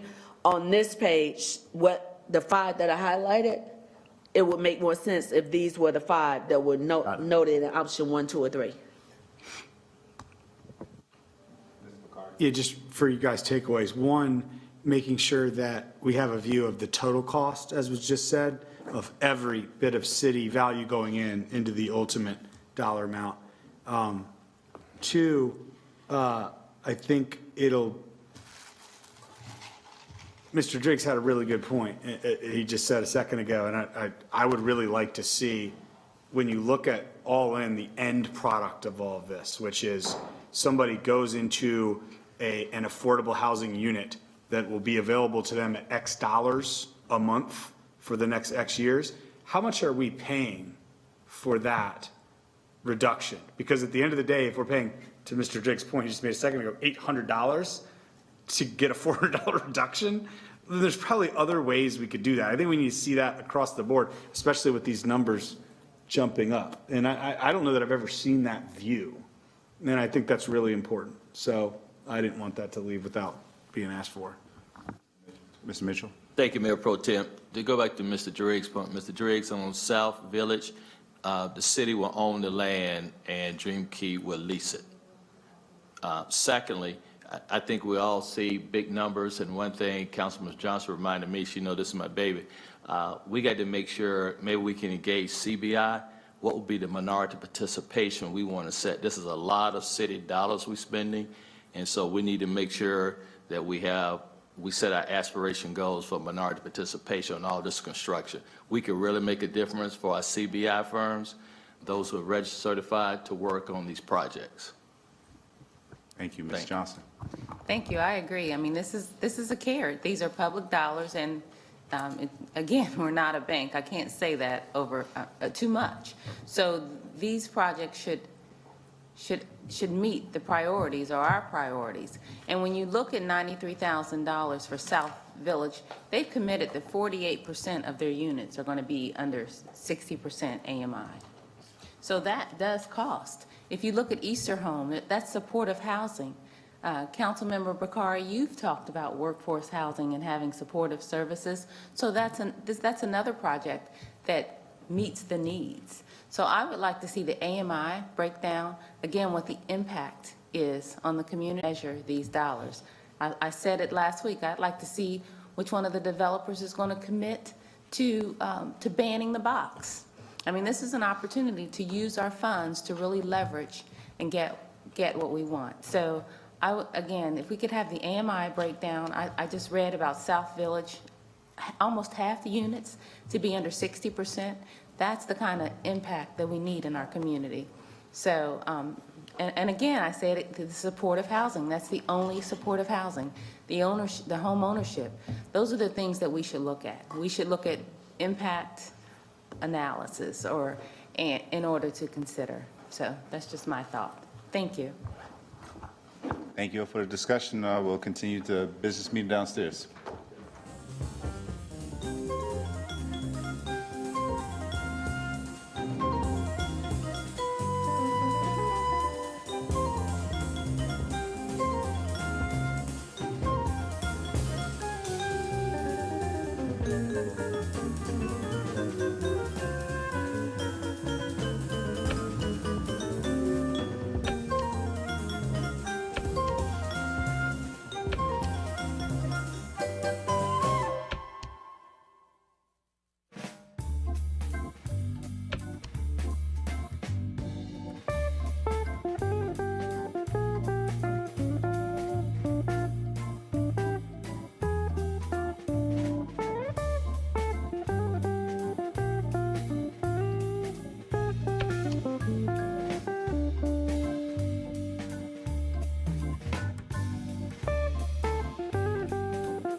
The November 14th Charlotte City Council meeting to order.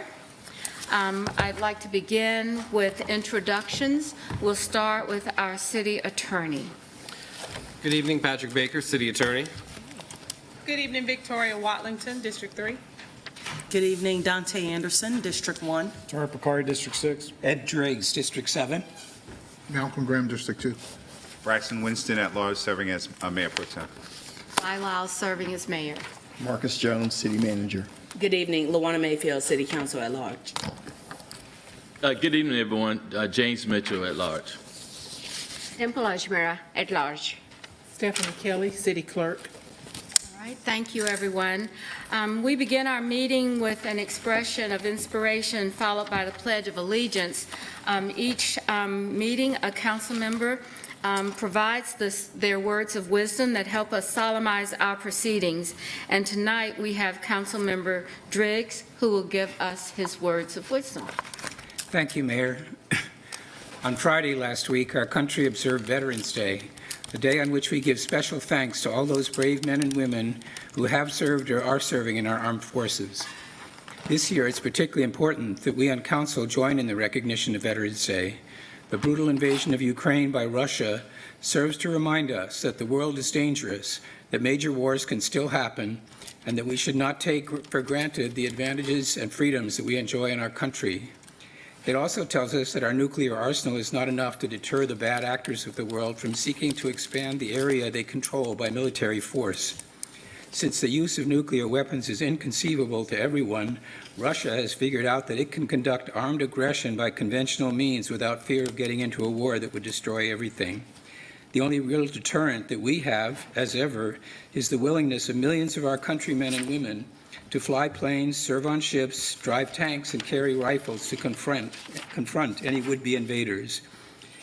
We owe all of our courageous service people a huge debt of gratitude. So instead of offering a prayer for them today, 3 days after Veterans Day, I hope that we will all pray for their safety every day and express our appreciation to them and their families whenever the opportunity presents itself. Thank you. All right, thank you. Please stand if you choose for the Pledge of Allegiance. I pledge allegiance to the flag of the United States of America and to the republic for which it stands, one nation, under God, indivisible, with liberty and justice for all.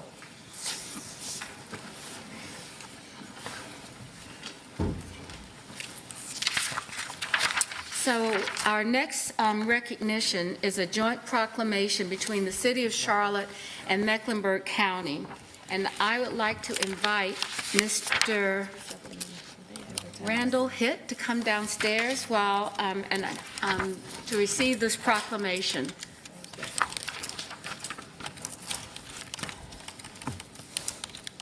Thank you. All right. You stand right there. I'll come to you, okay?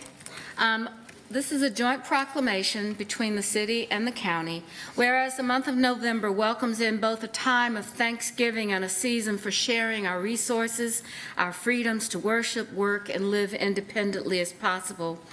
Some members of our community cannot find adequate employment or a place to live for a variety of reasons, both simple and complex.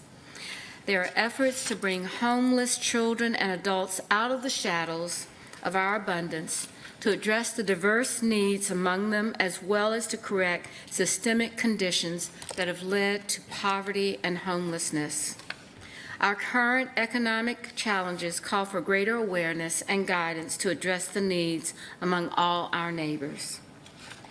And the Homeless Services Network of Charlotte-Mecklenburg, its member organizations and public partners in the City of Charlotte and Mecklenburg County desire to dispel myths and overcome stereotypes of homelessness and to provide opportunities for all our citizens to learn about the plight, the hopes, and the achievements of homeless neighbors of our community and to welcome them.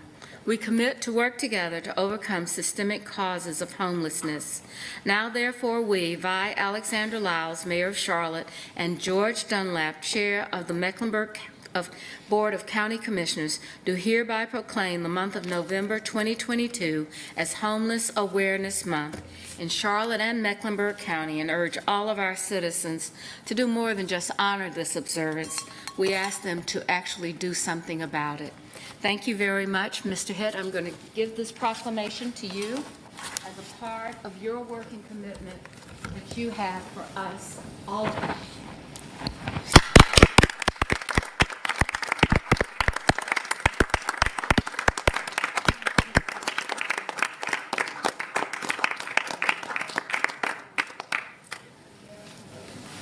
Staff. Thank you. Thank you.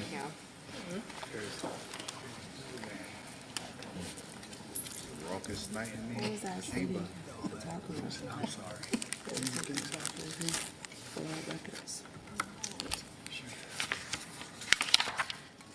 The next item on our agenda is item number 7, the city manager's report. Mr. Jones? I do not have a report tonight, Mayor. All right, thank you. The next item is item number 8. Is there a motion to adopt a resolution to establish Juneteenth, Independence Day, as an annually recognized city holiday in which city offices will be closed? So move. We have several motions to made, so Madam Clerk, you choose however you desire. And there is a second, I can't remember. Second. And, well, several seconds as well. I can tell this is going to go really well. Is there any discussion of the motion? Hearing no discussion of the motion, all in favor of the motion, please raise your hand. We could. Thank you very much. There you go. You can raise your hand. I'm not quite sure how that works. Counted as a no. I know. There you go. I got you. All right. So is there anyone in opposition? 10 to 1. Is there an opposition? Anyone in opposition? That passes unanimously. Thank you. This is a very significant, while we acknowledge that many of us can look at this today and say, well, it's been needed and necessary. I think that we also have to remember that at a time, there were people that didn't know about this, and they suffered much longer than necessary. And even today, when we talk about how we are dealing with equity in our community, I think this is a recognition and a way to say that we're very serious about this kind of action and the policies that we put together. So thank you for the agenda. We're going to do Election Day next? Going to do what? Election Day next? I think you got to work a little bit more on that one. All right, the next item is item number 9. Is there a motion to approve the purchase of .44 acres located at 1017 Little Rock Road for the expansion and update of Charlotte Fire Station Number 21, and authorize the city manager to negotiate and execute documents necessary to complete this transaction? Do I have a motion? Second. We have a motion and a second. Is there any discussion? Hearing no discussion, all in favor of the A and B items, please raise your hands. All right, anyone opposed? All right, that passes unanimously as well. So, There's a question, ma'am. oh, I'm sorry. Yes, Ms. Johnson? Thank you, I'm sorry. I just wanted to go back to the manager's report. I know he didn't have one, but I'm wondering if we can get some update or some information on the delay in the 911 calls. Oh, yes. I've sent an email to you. I think there's been a couple emails this week about a delay and individuals being placed on hold when they're calling 911. Is there any update about that? Yeah, I believe we sent something to council twice, but what I'll do is talk to Jason and see how we can address some of the questions you have. Those would be All great right. for manager supports. All right. Ms. Thank you. Ashmira? Yeah, that was from communication, right? Yeah, but those Exactly. are talking points for the media. We really need to understand, get to the bottom of this as to why there is just so much delay in response time. At least that's what we have been told by constituents. Yeah, so we will convert that from me to you, but I do believe that that correspondence indicated that it isn't the delay in response times that was reported. But we'll make sure we get that Yeah, or if we report could get to a you. briefing on that at one of our dinner briefing, because we have received multiple emails from constituents directly that they had to wait more than 2 minutes just to get emergency services. All right. Will do. Now I'd like to recognize our city attorney for a motion to go into closed session. I know that we have several items, and so do we do both? We do two motions, one for, Yep, I'm going to call for it all on one. thank you very much. I need a motion to go into closed session pursuant to GS 143-318-11A3 to consult with city attorney in order to preserve the attorney-client privilege between the attorney and city council in the following matters: Bonner versus City of Charlotte, Wright et al. Versus City of Charlotte, Smith Pfeiffer et al. Versus City of Charlotte. And I'll need a motion to go into closed session pursuant to GS 143-318-11A4 to discuss matters relating to the location of industries or businesses within the City of Charlotte, including potential economic development incentives that may be offered in negotiations. You can do that all in one motion. Second. We have a motion and a second. All in favor of, is there any discussion of the motion?